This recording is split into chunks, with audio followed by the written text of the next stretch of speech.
lot of focus on defending today at practice. How important is it that you guys clean up some things in your own zone right now? Yeah, obviously really important. Anytime you give up 7, won't count the empty net, but it's going to be hard to win. So it was good practice, detailed. What's working for you right now? I mean, by your standards, 10 assists in the last 3 games. That's sort of taking it to another level. What do you think is going right? I don't know. Trying not to dissect it too much, just kind of stay in a little bit of a groove and keep it simplified. But I think that for the most part, the whole year I've really liked my game, and sometimes it just goes in, sometimes it doesn't. At the start of the year, probably wasn't capitalizing on some of my looks where I normally would, and I still feel like I'm not as far as the goal scoring category. So I still feel like I can continue to improve, but I like where my game's at. And I feel like how I always feel, especially since I've been back from my first injury. As a group, how do you go about getting and possessing the puck a little bit more? When you've got it, you guys are doing good things, obviously, and scoring a bunch, but I think 94 shot attempts in Carolina. I know you didn't play that night, but 41 shots the other night in Florida. Like, how do you go about making sure that we got to defend better. We got to close plays quicker. We're wasting. I mean, that's the thing. You waste so much energy defending all night.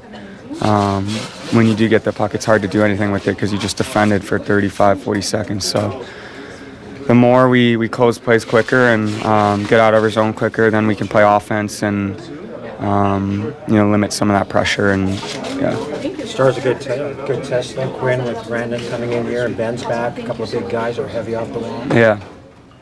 Yeah. I mean, those two are really good players. They've been Eastern Conference Finals last 3 years in a row, so obviously really good team. Heiskanen's playing well. It's a good test, like you said. Well, what have the last few days been like for you? Ultimately, making the decision to sign in Vancouver and joining the team on the trip and getting right into the lineup. Yeah, for sure. It was. I would say last couple of weeks was a little bit harder, but I'm happy I'm here and I can play again. So, like I said, it's been busy the last couple of days, but I joined the team on the road, so it was good to spend some time with the boys, and I'm ready to play. How do you feel you're fitting in with the group already here early on? Yeah, I think this is a nice group, good guys. So that's not a big deal, but yeah. Today it was my first practice, so I'm still trying to figure it out a little bit, but yeah, overall it's no problem. How about the opportunity here? You're on a line with guys like Garland and Besser at practice today. How big a factor was that in your decision to sign with the Canucks ultimately? Yeah, of course. Like I had good talk with the Patrick and the coach, so that was like big factor for me, like to come here, and I hope I can contribute a lot and be helpful to this team. You've played lots of games in the NHL. How difficult was that the other day with no practice, just to jump right on board and try and pick up? Yeah, of course it was tough. Like NHL is the best league, right? So yeah, I didn't skate too much last couple of weeks or like 2 weeks. So, but yeah, it is what it is, and I try my best.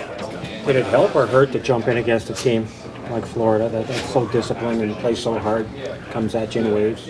Yeah, I don't know. Like every team in NHL is good, so you don't have any easy games in NHL. So it was obviously Florida back-to-back champs, so maybe a little bit harder. But I don't look like who's playing against. I'm just trying to focus on my game and our game. A lot of the practice today was on defending, no matter who you're playing for or who you're playing with. It's a big part of the game, right? You've got to be good with the puck and good without it too, right? Yeah, for sure. I mean, like last game, they scored lots of goals against us, so we're trying to focus on the defense a little bit more. So it was good practice for us today. Is Hronek the welcoming committee for you here? Or? Yeah, I know him a little bit from the past, so it's nice to have some Czech guys on the team again. Like last couple of years, I had nobody, so yeah, it's always good to have some Czech guys on the team. Adam, Patrick gave us some injury updates on some of the guys you have out right now. I'm wondering if you have anything new on either Höglander or Forsberg. Forsberg's going to be a bit like he's still going through, some stuff with his injury. Hoggy's, what's he at? Like, I think he's at over 7 weeks. It's an 8 to 10. It's looking, he's doing great. It's looking like it'd be closer to 10, right? I think it could be off a couple days there, but that's what I've been told. He's doing good. So, yeah, does that answer? Are you surprised been this long for forward? I mean, when it was first out, it didn't seem like it was going to be that serious. Yeah, you know what? I think he just, he's been the last couple of years. Just there's been, when you get into that midsection stuff, it's I think they want to, whatever it is, just start from scratch and fix it, so it goes away. So it goes away, so we don't play 5 and then lose 5, stuff like that. That's the mindset there. Obviously we miss a guy like that, and we just want to do it right. Nobody's required surgery, though. Correct? No, Hoglander is the only one that had surgery. Yes, I had to think there's so many guys. I don't want to get it wrong. Well, I know some, like in the case of forward, also Teddy Bluger. Often when we hear guys initially might be day to day or could be close, and then it goes on and on and on. Often it's they found something else, but not in those 2 cases. No, not if. I mean, with Teddy, it's just a situation where I think he had one thing going on, and then the other thing compensated. And those are the types of injuries you just want to close the door on it, because you don't want it going to another spot. Like I've explained to you guys before, I had a bad back, and you see the right glute sore, all of a sudden it's compensated overloading, so stuff like that. So we of course as coaches we want him back as soon as we can get him, but that's why there's people trying to do it right. With Teddy, like he was out there in the red jersey and looked like progress, and now he's not. Well, I think that time he said obviously he had setback, right?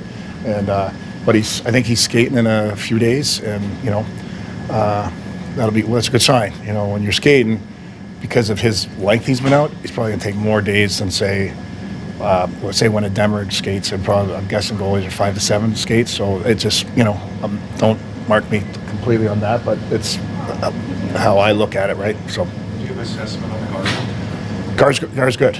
He's good to go. He just got it in that fight. He got a tweak, and just a strain. And sometimes those strains feel, it's weird. They feel, and make sure it's not, it's not a concussion. That's for sure. But you just got to make sure it's right. And it's hard to play, and certain injuries are hard to play, especially a guy that his game is digging in the corners and getting those pucks. And but we had a good discussion today. He's good to go.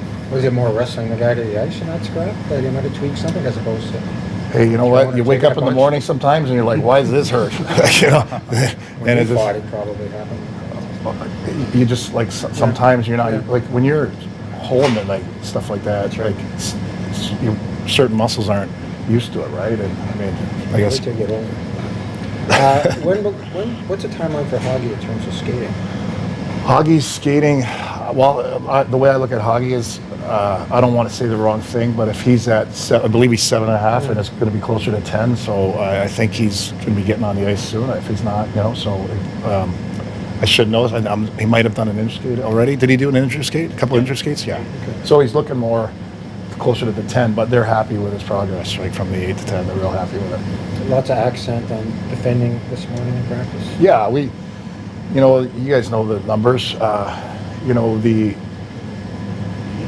goal and a half has to stop, right? We have a lot of young guys, and I think sometimes we just keep teaching, extend your coverage, close, sort out the system with them. And what happens is, it's happened to me, when I played, there's times where if you get on a new team or you go to a different situation with some youth or things like that, sometimes you're too early on the play, sometimes you're late, you know what I mean? And just to go over it and go over it again and again, continue to do it, and we're slowly getting it. But, you play against those 3 teams, they can expose that quickly, right, with their experience. But, if you're late on a box out, or you don't get under the stick, you're over it, or you don't engage in the box out earlier, or you think one guy's getting beat, so you go help him, and then that guy's fine, and the puck passes through you, right, to the guy that you were checking. So little things like that, and I believe we're close, and we're going to keep working on it. With the Stars here tomorrow, Rantanen, it looks like he's avoiding supplementary discipline, and Ben, who's now back, are kind of a two-headed monster against his franchise. They put up most of their points against any team against Vancouver. Is that a good thing tomorrow in terms of what you're trying to do defensively? Yeah, going up against a team like that? Yeah, but what you just said there, for me, it doesn't matter who's coming in. Like, we're going to have to have our process, our thinking, right? They're guys that like to play heavy on the walls and take it to the net, and we're going to have to be sharp. We're going to have to get into guys early and mark them and contain them and be aware of their threats. So Yeah, that's how they play, and we're working on it. We had a good practice today, and we had some good meetings about it, and we're going to continue to do that. Adam, how concerned overall are you about puck possession, though? Like, you were talking about goals, and obviously that's the name of the game, but the ice, certainly on the road trip, was tilted pretty heavily against you. Are you concerned just in terms of... Well, it was a great experience because you play against a Carolina team that's all out press, like 5-man up ice. They're probably more than any other team in the league. Florida does it too. Pretty similar teams, right? Florida will play in the neutral zone more of a 1-1-3 like Tampa did. Then you go play Tampa, who's the most disciplined in their 1-1-3, very hard 1-1-3. They've been doing it for years. So it's such a hard. They kind of put you to sleep. Like in the first period, you saw we weren't sharp. We didn't have our legs, and we kind of looking around what's happening to us. Once the guys figured out, started moving. It was great to play against two completely different teams in such a short period. Where, when you're playing with an all-out press, sometimes if you miss something that happens fast, you're like, what's going on? Where are they? And it's great to go through and learn. Like, this is what playoff hockey is. And you go to a chess match with Tampa, and we got caught playing their game, not our game. And once we adjusted in the second period, you saw we got to get going. So it's great. It's great learning for our guys.